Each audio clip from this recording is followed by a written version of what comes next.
তাহলে সব বন্ধুরা তো অনেকদিন আগেই চলে গেছে, ফাইনালি তুইও চলে যাচ্ছিস আমাকে ছেড়ে বিয়ে করে সংসার করতে।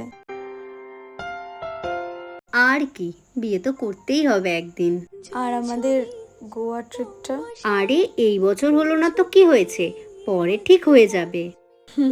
পরে পরে আর বন্ধুদের সাথে দেখা হয় না, পরে আর জমিয়ে আড্ডা হয় না, পরে আর যখন তখন বেরিয়ে যাওয়া হয় না, পরে আর অনেক দিনের প্ল্যান করে রাখা ট্রিপগুলো সাকসেসফুল হয় না।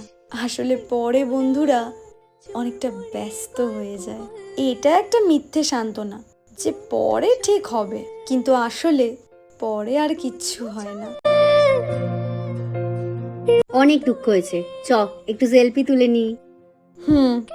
তোর টেবিলে তোর পাশে